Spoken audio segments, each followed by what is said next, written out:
Hi everyone. I'm assuming everyone's quiet and it's not just my computer not working. Uli wrote and said they're having some technical difficulties, so hopefully they'll be on soon and we'll get started. Thanks for being here. I don't know why I'm thanking you. This was Uri's brainchild and idea, but in his name, thanks for being here. Hi, I'm Susanna Sagan and I work at Hillel International. It's an honor to be here. Josh, thank you for that welcome. Can you tell everybody who you are, though? I literally just said to Allie, man, I should have said who I was like Susanna did. She's way smarter than me. I'm Josh Herman. I'm the executive director at Hillel Milwaukee, who I guess we signed up first to help out with this thing. And by help out, I mean just be here. Nice to see a few of you I know and many of you I don't know. Yeah. Hi, I'm Allie Hayden. I'm the assistant director at Hillel Milwaukee. And we are just awkwardly sitting in the corner of a room on the Marquette University campus because we're meeting with a group of Jewish faculty and students after this to talk about the administration's non-response to some of the things going on here. So, and that's our strange background. But hopefully we'll get started soon.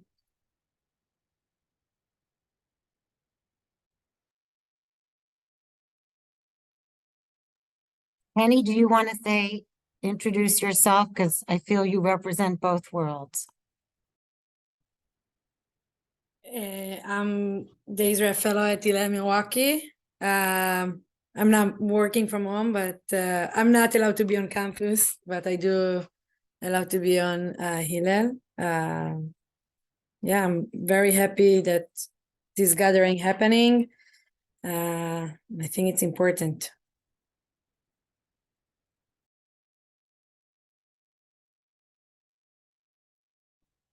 While we're waiting, I can say a few things. Hi, everyone. My name's Shira, and I'm at Hillel Israel. Funny enough, years ago, I used to be a JCSC at UWM many moons ago. I know Bradford. I used to live in Bradford and Stoll, so this is really nice that you guys were able to join us. I'm director of development and partnerships here, and kind of was in and out of the Hillel world. Was at USC as well. Made Aliyah, high tech, now back at Hillel. So thank you guys at UWM for doing this. I also know Marquette really well. So we'll just wait until Ori pops in.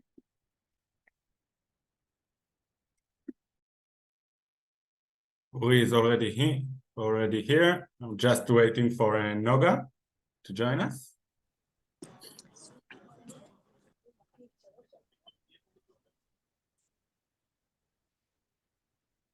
Is Noga here?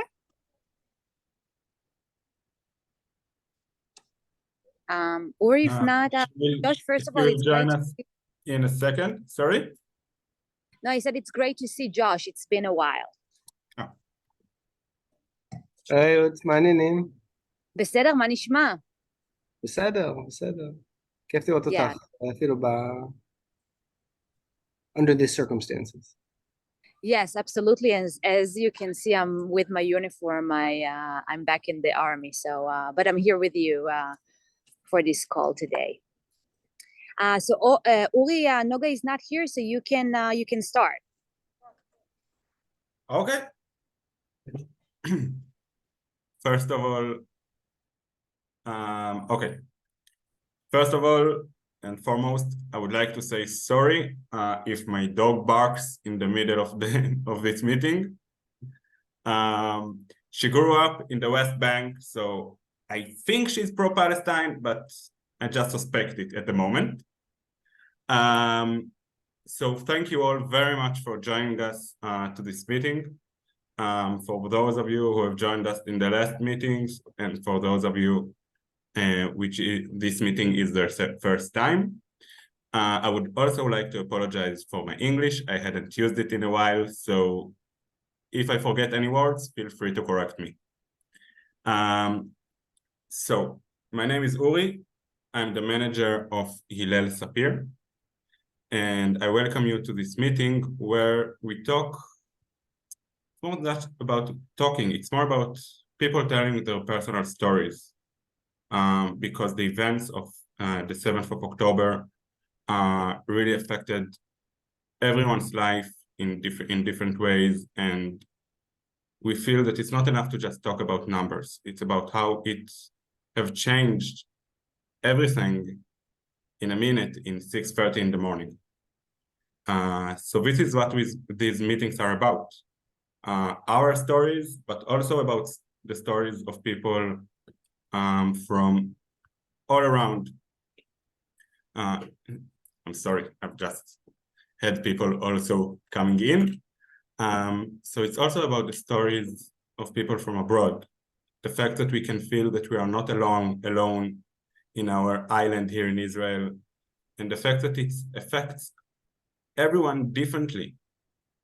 And we feel that it's important for us to talk, to share, and as I've said already, to know that you are not alone. Today, we welcome the students from Hillel Sapir. Sapir College is based in Sderot, which is the closest city to the Gaza border.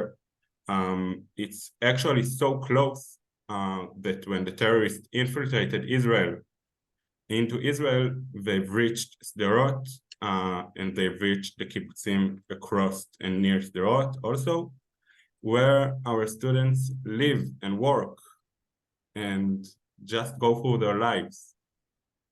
So it has affected them most gravely. And as it feels like, in a way, it has turned their home into a mouth of a shark, as the poem goes.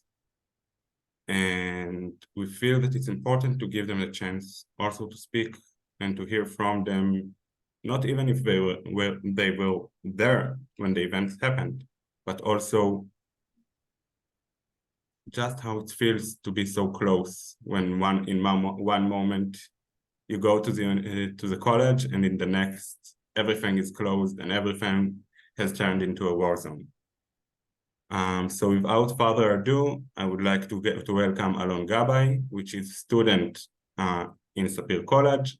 He's also part of our team here in Sapir, and he's also in charge of the podcast Riders by Night. I'm sorry. And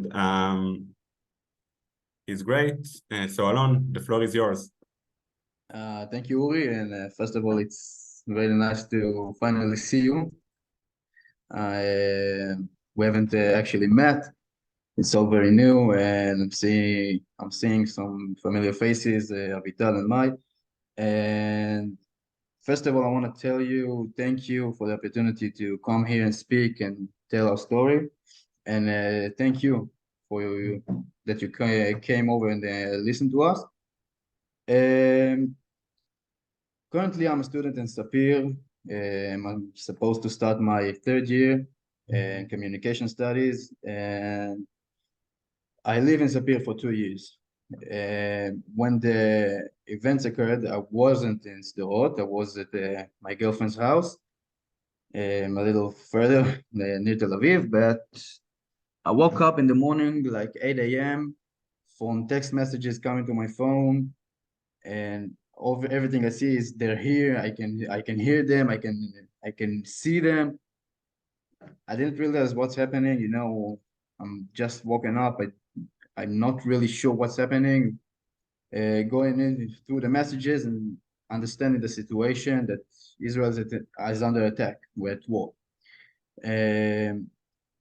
I have 2 roommates. They both were in the apartment at Sderot. I tried to contact them. I couldn't hear anything. They didn't answer. And you know, starting to get a little panic. Don't know what's happening. Yeah, I ran to the living room, turned on the news, and started seeing the footage. You know, I don't know if you got to see the footage of places in Sderot, in the kibbutzim, but everything that happened in Sderot happened the next street under my apartment. They barricaded themselves, the terrorists barricaded themselves in the Sderot police department, which is 50 meters from my apartment. And everything I'm seeing is where I live, is where I spent the 2 years of my life. And it's a terrifying look to see. as I'm trying to catch up on what's happening, I got a call from my officer from the army. I used to be a combat soldier. I was a tanker, and he told me that we are being summoned to Lebanon, which is weird for me for a second because everything happens against Gaza. What Lebanon has to do with everything? You know, I'm putting the pieces together and trying to figure out that everything that happened is going to be an all-out war. I'm taking my stuff, head out. I'm not going to tell you the whole story why I'm home right now. We've been through a battle, everything. It was pretty horrible. Right now I'm home and trying to pretty much understand what is happening in our country. Israel was under a very large attack. I'm still trying to put the pieces together.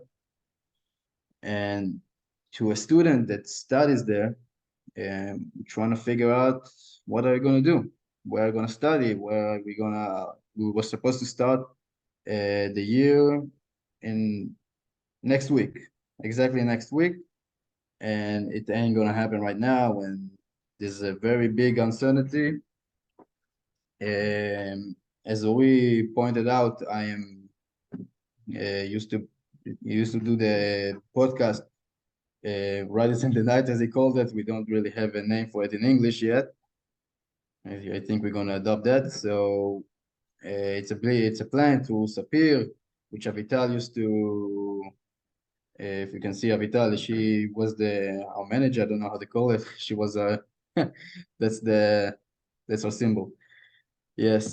So I'm supposed to organize the program this year, and right now we don't understand how we're going to do this because the radio station in Sapir is currently closed, the college is closed, and I think the thing that really hits us is the fog. We don't know where we're going to go, what is going to happen, what is going to happen with Israel, with how we're going to go back home. You know, I don't know if I've ever going to go back home to Sderot, how I'm going to go back to school.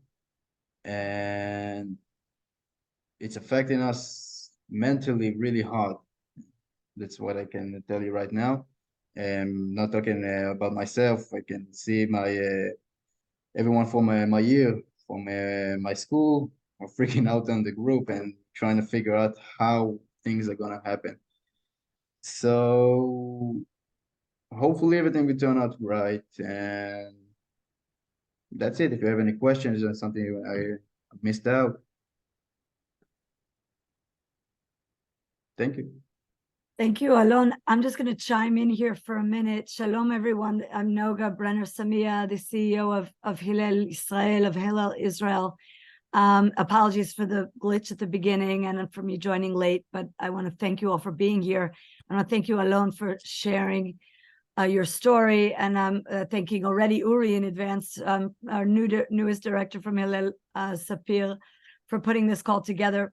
I just want to clarify, maybe add a little bit of explanation to what Alon is explaining about a program that we've been running for many years, which is a radio show on Kol HaNegev, the Negev radio, public radio station, where every week the students get on and they talk about the weekly Torah portion from a perspective of Jewish peoplehood, bringing in voices from different Jewish communities within Israel and outside Israel, while looking at the Torah portion of the week.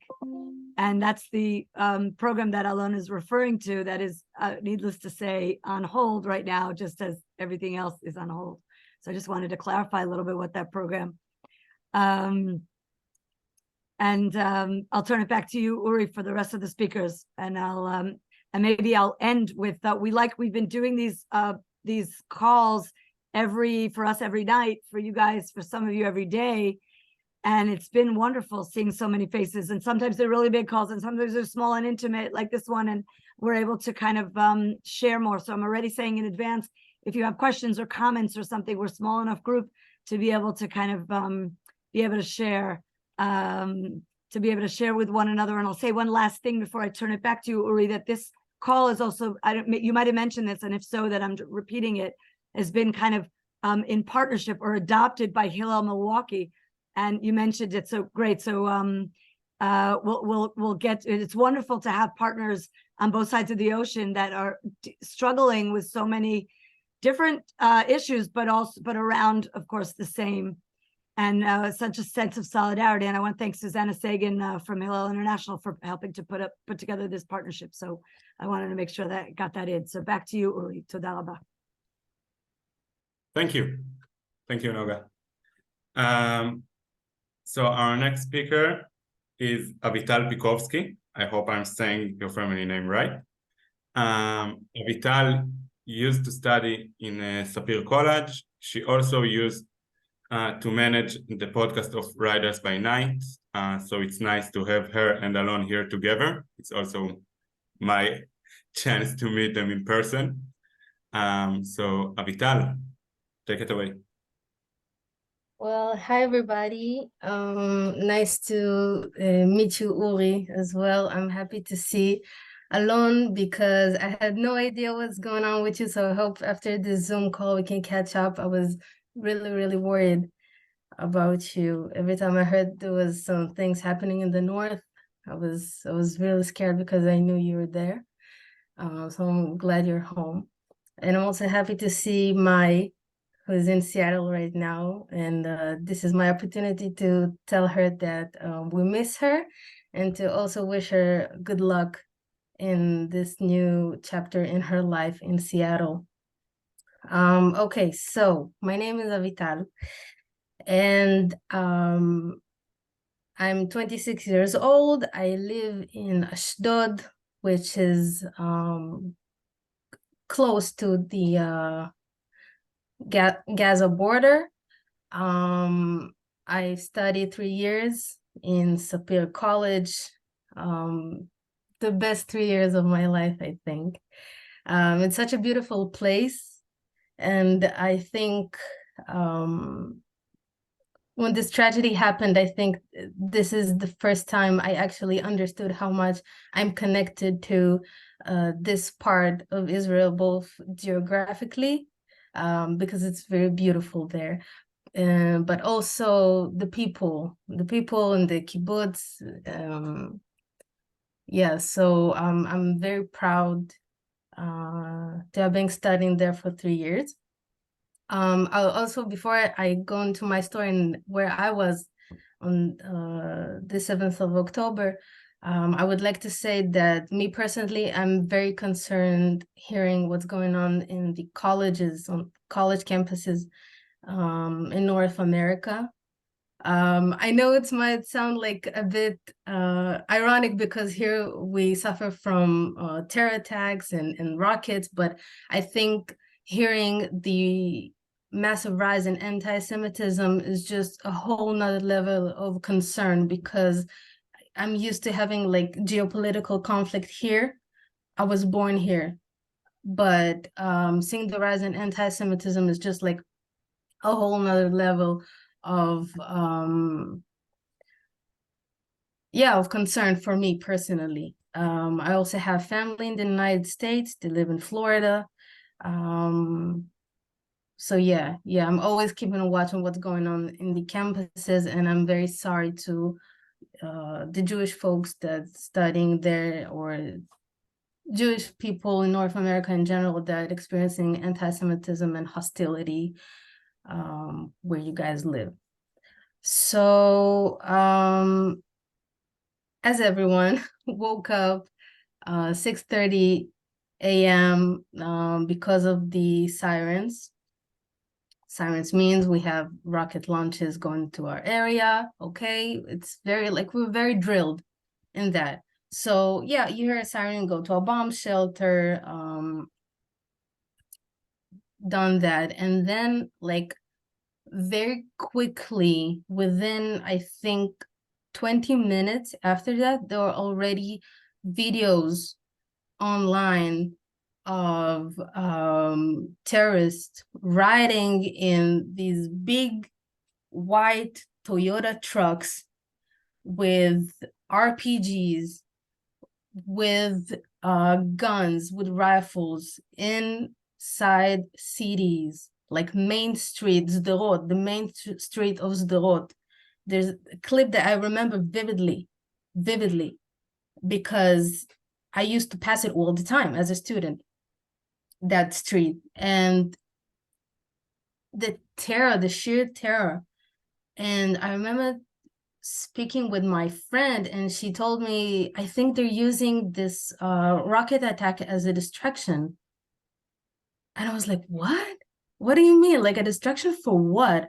And in some sick way, I don't know where she got it from. Maybe it's intuition, maybe she heard a rumor, maybe some people were typing on the group chats, but she was right. And they were using this rocket attack as a distraction for these terrorists to enter and cross the border into Israel and commit the atrocities that they did. For me personally, I live a bit further, so I haven't, like, no terrorists have, like, there wasn't any danger or any chance of terrorists entering my home, thank God, because I don't live in Sderot or Kibbutz. But I can tell you that everything is just so tense. Everything is just so tense. If someone knocks on the door, I'm ready to run to the kitchen to go grab a knife. Everyone is so tense. It feels like life has stopped. Nobody wants to go out. Nobody wants to buy anything. Even if just like for your state of mind to just go out and change the scenery and grab a coffee with your friends. Nobody wants to grab coffee with their friends. Nobody wants to go outside. The streets are empty. Everything is just so tense here. And for me personally, if I may, my boyfriend, he was deployed is the right term. I don't know. Deployed is always like going to do a military service or overseas, I think, but deployed, maybe that's the right term. To the center of Israel. He is a combat soldier, just like Alon. And I'm very concerned. I barely sleep. My sleeping schedule is revolving around the times where he can update me. Which means that if he wakes up to do a patrol around the hostile Muslim villages, means that I wake up at 5 a.m. with him as well, because I cannot sleep. I cannot sleep. I think nobody here in Israel can sleep since the 7th of October. Yeah. So if anyone has any questions or something to add, I personally would love to hear from you guys who are in the United States or North America about your experience, because I know it's vastly different than what we're experiencing here. And just one last thing, it was a second Holocaust. It was, I don't mince my words. It was a second Holocaust, and I know it's not very like politically correct, and with all due respect to Holocaust survivors like my grandpa, it was a second Holocaust, and I want you guys to remember that, especially the people who live abroad. It was a second Holocaust. Nothing less. Thank you. God bless.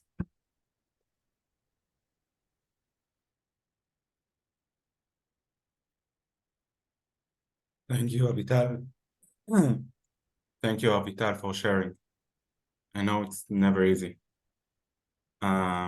So our next speaker is from the University of Milwaukee, the University of Wisconsin in Milwaukee. I would like to welcome Lexi to share with us a bit about what's happening there. How do you feel so far away? Okay, thank you so much for having me. I am Lexi, and I am the Hillel Israel chair on the Hillel student board. And honestly, ever since October 7th, it's just been very tense, very alienating. It was almost like a light switch went off and the anti-Semitism just kind of exploded. at least on social media, because it was a weekend. So I had a bunch of friends posting like, who I thought were friends at least, stuff about like resistance fighters and it was just like a instantaneous response to the Palestinian cause. And they kind of justified what was going on like instantly. And a lot of these people haven't had any experience with Middle East politics, especially like even just with Jews in general, because I live in an area where I'm the only Jew, basically. So it was very difficult.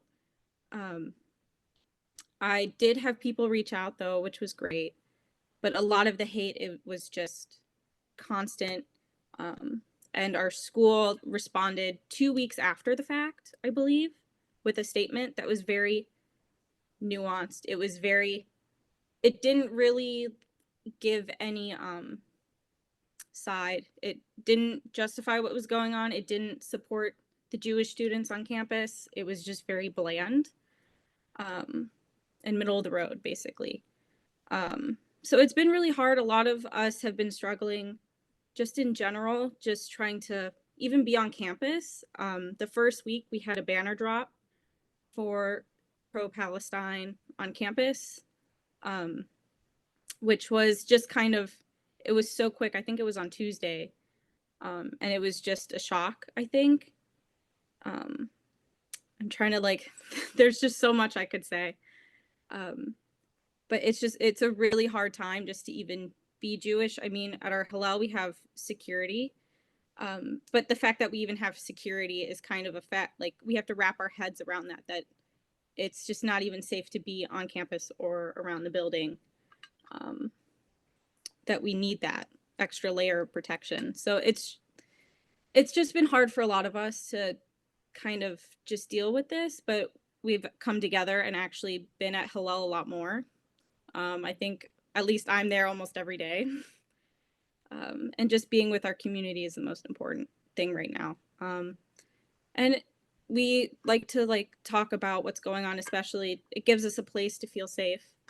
And because I saw one person today, even right before this call, was saying that Jews are the narcissists of making this our problem, and putting the attention on us. And it's kind of like, how could you even say that? I've had friends tell me they've never said anything bad about my Jewishness before. So it's just all these little things have kind of been spiraling and bubbling over. So it's been really tough for Jewish students on campus specifically. If you guys have any questions, please ask. And I can answer the best I can. Yes, I have a question. Yeah. You say it's really hard and you feel like dangerous. Any of these rallies or protests got into a physical attack against Jews? Not that I know of. I haven't seen anything. I know there has been a lot of protests and rallies. I know in Chicago there's a really big one right now. And there's a lot of counter rallies going on too. So they'll have like the pro-Palestinian rally, but then they'll also have like the pro-Israeli rally, and they'll just be kind of just yelling over each other, and the cops will be in between, but nothing really transpires that I know of. But there has been a Palestinian kid murdered in Chicago this past week. He was 6 years old and he was stabbed to death. And then there was a synagogue president in Detroit that was also stabbed to death this past weekend. So it's a lot of it's just lack of education and people going with social media trends right now. And it's not okay. They're not educating themselves or trying to get more information to understand what's really going on.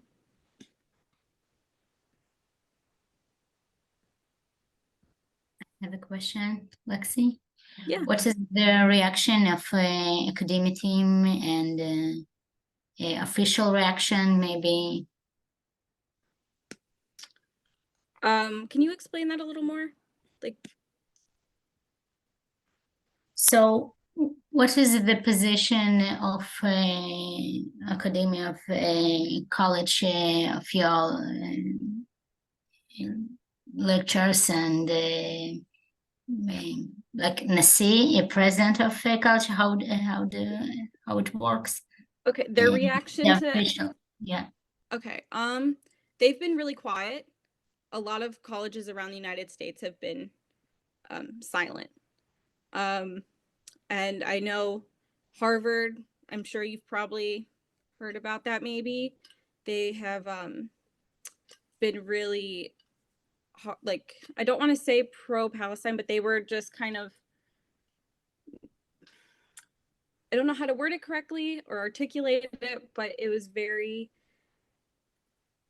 not justifying what happened, but they were more focused on that than the Jewish students on campus, I would say, or acknowledging their suffering and pain.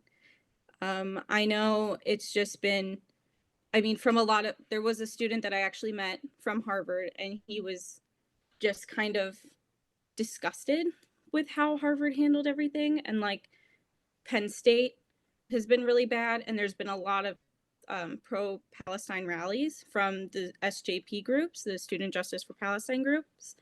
And they've been screaming anti-Semitic slurs, which is not even helping their cause.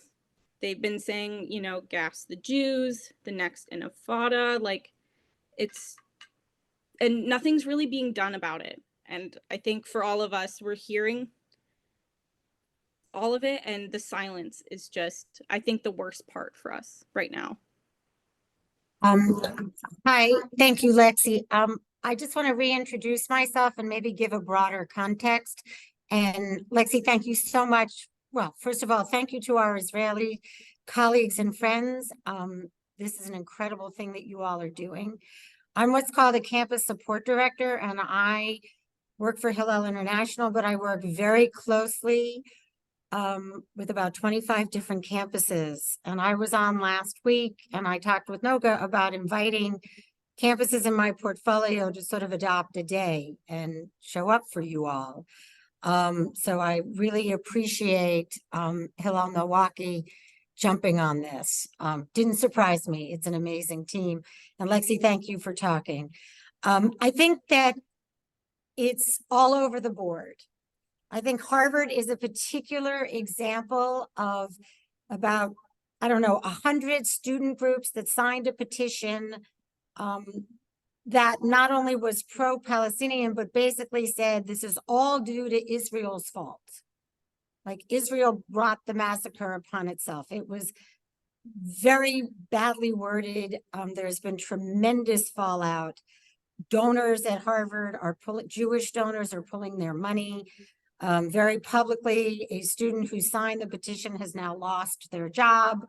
The campus is really in turmoil over this. And Yael, to answer your question, it's unclear where the faculty stands and whether they're going to take a stand. The other experience has been at University of Pennsylvania, which is also a very elite school like Harvard, where they've had ongoing issues for at least 3 weeks prior to.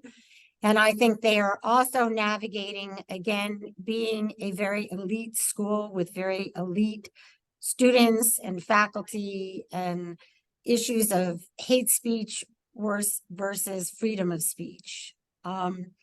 Additionally, sort of all around the country, there have been minor incidents of like swastikas being painted in a bathroom, or there are certain places on campuses where people can paint.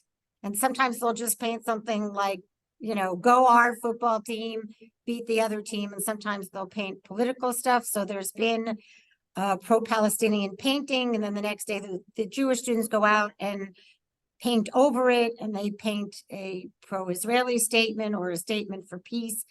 There have been a few assaults on students, in particular in front of known Jewish Greek houses.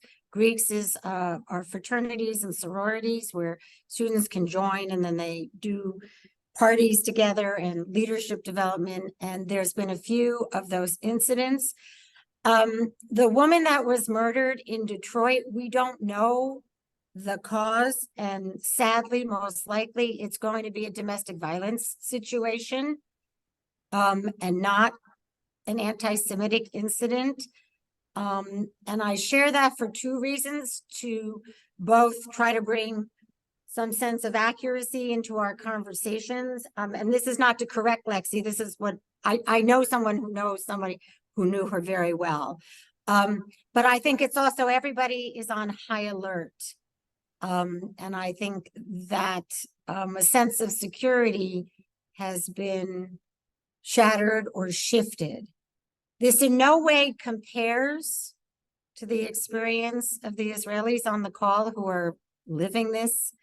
And I'm finding especially a lot of young people are having trouble articulating because they don't want to compare their own experiences, and they don't want to appear to be self-centered, and trying to balance care for our families in Israel and our friends and our loved ones, and also trying to have your own authentic experience. I want to personally thank the Israel Fellows. These are Israelis who come to America and work for 2 years on Hillel campuses.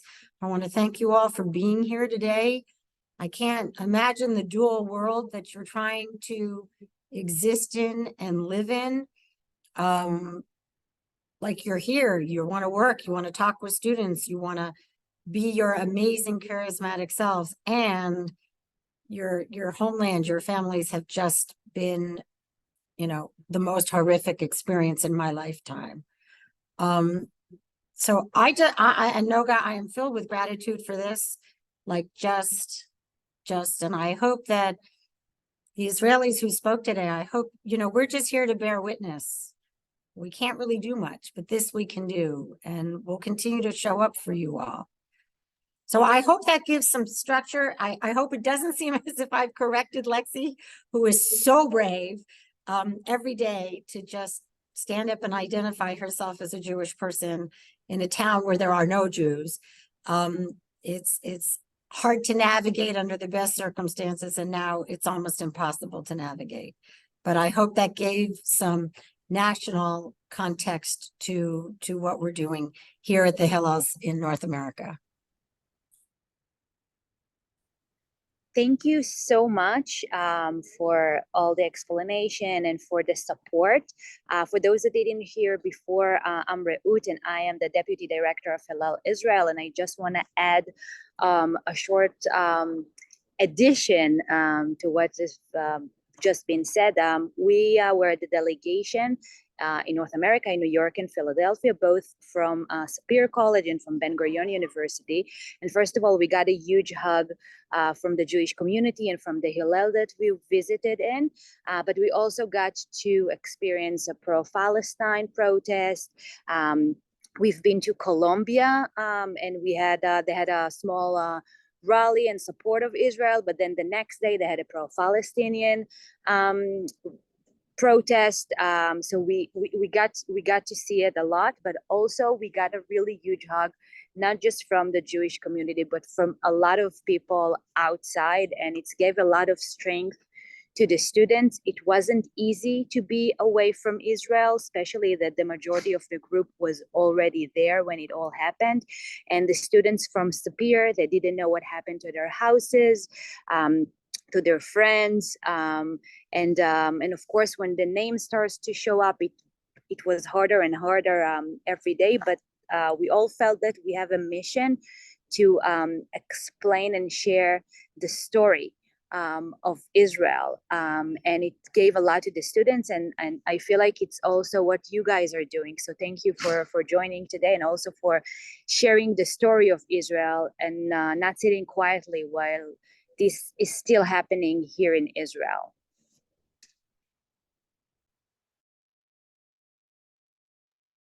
Thank you so much, Reut. Reut didn't mention that she did mention she's Deputy Director of Hillel Israel, who came back with a delegation, and the next day she was drafted to the army. That's why she's wearing green today. She's actually calling from the base. So thank you, Rode, for being with us. And just to, this is several of our staff here in Israel, and many of our students have been called up, and that's part of our reality right now. Back to you, Uri, to close or to invite any last speakers we have, or else we're going to close with a prayer for peace. Back to you, Uri. Back to you, Uri. First of all, Lexi, Susanna, and everyone, I just want to say thank you. Thank you for sharing with us. And I'm sorry that you have to experience it. And we'll be few. And if there is anything we can do, we are here. And it's really important for us to hear those stories, to hear what's happening there, and to make you also know that you are not alone. As much as you stand with us, we stand with you.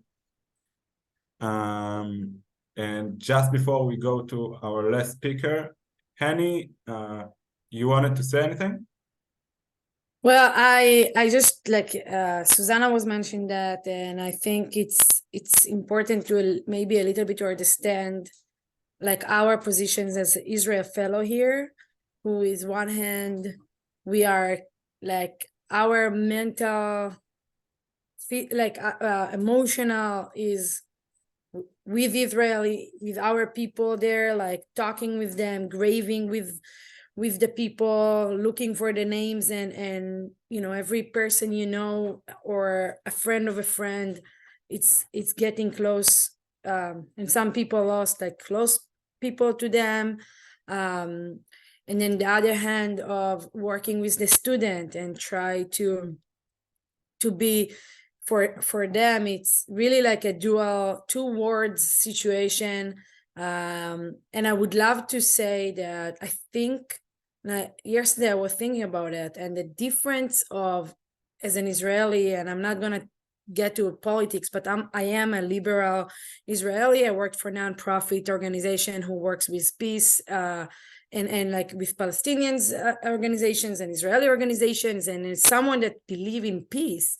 I think something happened in October 7 that, like, you know, change a lot of the things I know, and a lot of like my beliefs and stuff. And in Israeli is changed in a different way that how I see stuff changing in America. And I think it's important now to understand how much the Jewish population in America experience this anti-Semitics that's rising up, and how that, like, you know, people who are for years separate like the anti-Zionism and anti-Semitism, and it's not the same thing, and it's totally different, and all of those become a one thing now in my perspective and the way I see it. And I think that's why it's so important, these mutual like meetings. And I think if we can bring you guys also as individuals to our campuses, like on Zoom or or in a way that like saying what you say to like a group of students, and I invite, like, if someone is free and can record a one-on-one interview with me, and I can show that to like my group of people that I teach them about Israel, that I talk about Judaism. And I think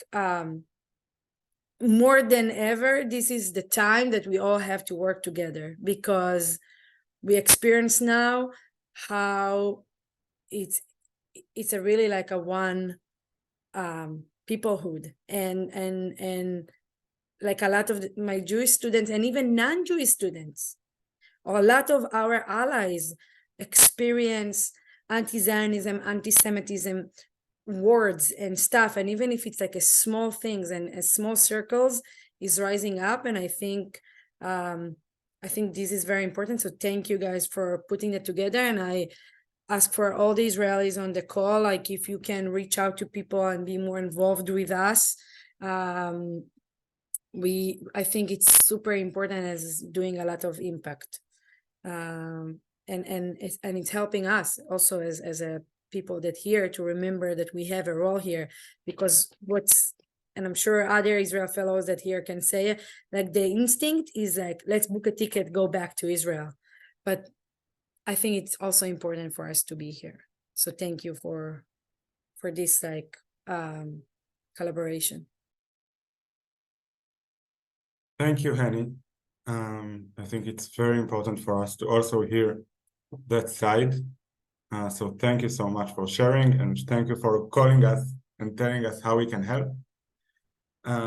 So for our last speaker, I would like to invite my, I'm sorry, one day I will stop smoking. It will be after the war, or after the next one. But I would like to invite Mai Brown, who is the former manager of Hillel Sapir. She left me very big shoes to fill. So thank you. It's an honor to replace you. And Mai, take it away. Hi, so first of all, thank you for inviting me. It's so good to see friendly and lovely faces like Noga's and Esther and Alon and Avital and Maya. There's so many people I love. So thank you for the opportunity. As Uri said, I'm the former director of Hillel Sapir. I just finished my position 2 months ago, tomorrow, 2 months ago. I was actually a student in Sapir College. I studied social work there. And after I graduated, I came back in a different hat, which is the Hillel director, for another 1.5 years. And just finished my position like 2-3 months ago. And Hillel Israel and Hillel Sapir is very dear to my heart. Now I'm a emissary, shlicha from the Jewish Agency in Seattle, Washington. So I'm on the other side of the world. And I think I have a very unique perspective of what's going on because I worked and studied and lived the Negev for almost 5 years. My colleagues, my friends, my students are all people who live in the places that you see on social media. Some of them are the people you see in the social media. And now I'm in a very different spot. I'm in a very progressive city. I don't know how many of you have been to Seattle, lived in Seattle, but Seattle is very, very progressive city, very modern, very left-winged, which makes them have complicated relationship with Israel at any time, but now more than ever. And it's been very hard. I think I won't talk about where that announcement found me at the start of the war, because I don't think it's really that unique. I will talk about what's going on here and what's going on with my my people in the ground. I think all of my colleagues in Sapir College, they live in those kibbutzim that you see that got completely wiped out. All of my former students, which are people that are like my younger siblings, like Avital and Alon, that are my young siblings.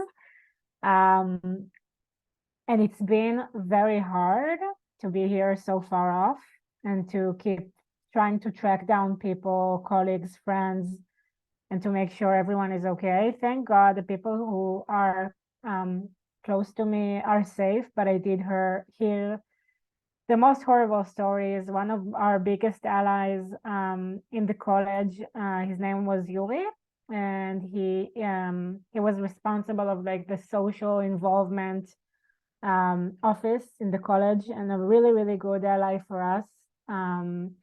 And he lived in Kfar Gaza on the border, and he was kept hostage in his own house.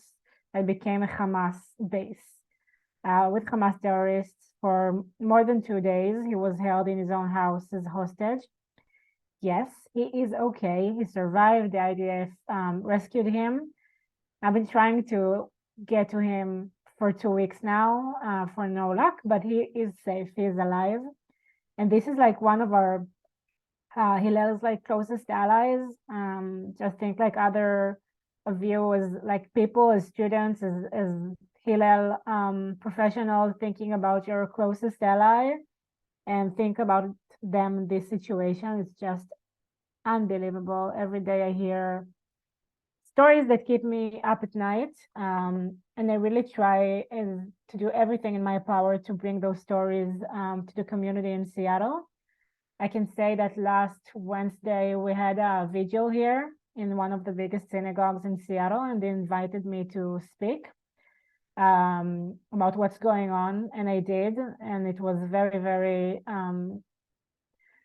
it was extremely meaningful for me. It was 1,500 people, and we had like standing ovations, and people have been so supportive. Last Friday, I met with a Senator Murray, Patty Murray, those of you who know her, for the same reason. Just she wanted to know what's going on from people who are Israelis. So I met with her. And all in all, I can honestly say, and it's a perspective that I'm really trying to put on the table because it's quite hard not to focus on it, that people are very supportive. I will say that we do have some like anti-Semitism incidents here. The Israel flag was stolen from the JCC on Friday, which is definitely not a coincidence. And a hummus restaurant not far away from where I'm sitting right now was also vandalized, which is like the biggest hummus place in Seattle. And these are not coincidence. It's obvious that things are getting very hot over here. But I will say that despite all of those incidents, and there are starting to be many, people have been very, very supportive.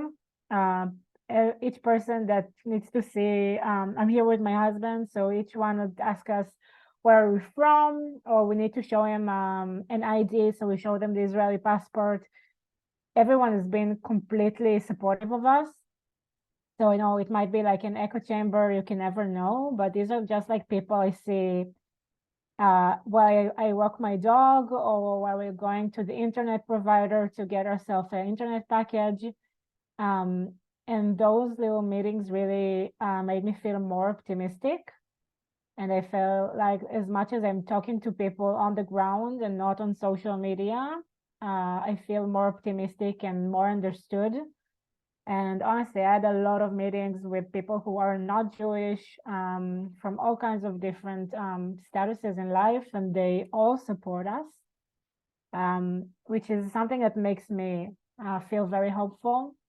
So it's really important for me to put that on the table, that I do know that on social media, it seems like everyone is against us and everyone hates us, and we need to prove again the horrible thing that we've been going through.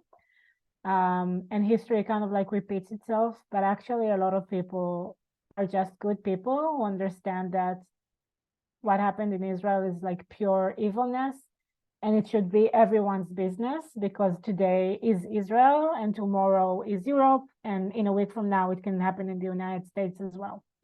And people understand that here, at least from my meetings with people. And again, this is something that we should not take for granted, because Seattle is very progressive and it has a lot of criticism about Israel always, and with the current government more than ever. And still people are supporting us. So it was important to me to bring that perspective in. And as anyone else, if anyone wants to ask me any questions, I'll be more than happy to provide answers. And again, thank you so much for having me here today. Mai, it's so great to see you. Thank you so much for sharing, and it's so great that we have you. Oh, I see there are sirens in Sderot. That's because it's 9 p.m. and it's a nightly thing. Every night at 9 they start. So we do need to end. That's why we always try to end right before 9, but thank you, Thomas. And by the way, Tom Katz is with us, and it's so great to see you here, Tom. Thank you so much for being here and for your support. It means so much to us. I'm going to close the call because we are over time. I just want to reflect one thing, that, you know, all year round, all the time at Hillel Israel and Hillel Internationals all over the country, the world, what we work towards is Jewish peoplehood, strengthening that sense of unity, right? That sense of connection to one another, that sense of being part of something bigger, of being part of the Jewish people. And that's that's our life's work. And it's over the past years, it's been a very big struggle with a sense of separation between the Jewish communities in America and Jewish community in Israel, and the rift that so many people are talking about, the growing apart of the two communities. And I just want to reflect on how these calls for me, and I think this whole period of time, I think is a period of Jewish people, and Alon said it, or a few of you guys talked about it, and I want to put it out there that yes, we are, if there are going to be any positive outcomes from this, I hope and pray that the sense of Jewish peoplehood and supporting one another, and knowing really that we are one people, and when something happens, it's all right? We're all part of one entity, one being, and one of us suffers in one place and the other feels it in the other, and there's no way around that. And we kind of have to remember, this is a reminder of that, and how sad, and so sad that we have to have these kinds of reminders, that we are one people and we're here for one another. And the fact that these calls this week, these past 2 weeks have been just Hillel talking, and Hillel's around the world listening. And today, for the first time, and this is how it's going to be going forward, that each night we are being adopted, or there's a partnership going on with another Hillel around the world. And I think that's reflective of that we're understanding this is more than just Israel. This is a worldwide Jewish Holocaust, is what's said, right? And that we're here to support one another in that. So we've gone over. I'm going to end with the Tefillah L'Shalom, with the prayer for peace. Usually we begin with this, but I'm going to end with that, and then we're going to close off. So one more minute of your time. I'm going to share my screen, if possible. Hopefully it'll come on, but in the meantime, I'm just going to read it. The share screen's not working. I'm just going to read it out for you guys. תפילה לשלום, יהי רצון מלפניך, אדוני אלוהינו ואלוהי אבותינו ואמותינו, שתבטל מלחמות ושפיכות דמים מן העולם, ותמשיך שלום גדול ונפלא בעולם, ולא יישא גוי אל גוי חרב, ולא ילמדון עוד מלחמה, רק יכירו וידעו כל יושבי תבל, אשר לא באנו לזה העולם, בשביל שנאה וקנאה וקנטור ושפיכות דמים, רק באנו לעולם כדי לעשות טוב, ויקוים בנו מקרא שכתוב, ונתתי שלום בארץ ושכבתם ואין מחריד, וחרב לא תעבור בארצכם. May hatred, jealousy, and evil be uprooted. Plant in our heart love, peace, and friendship. May the vision of your prophet be speedily fulfilled. Nation will not lift up sword against nation. Neither shall they learn war anymore. May the forces that make peace above make peace on earth for Israel and all human beings. Oseh shalom b'momav, uyaseh shalom aleinu ועל כל ישראל ועל כל יושבי תבל, ואמרו אמן. תודה רבה. תודה רבה לכולם. Thank you so much for everyone. Amen. Thank you, everyone.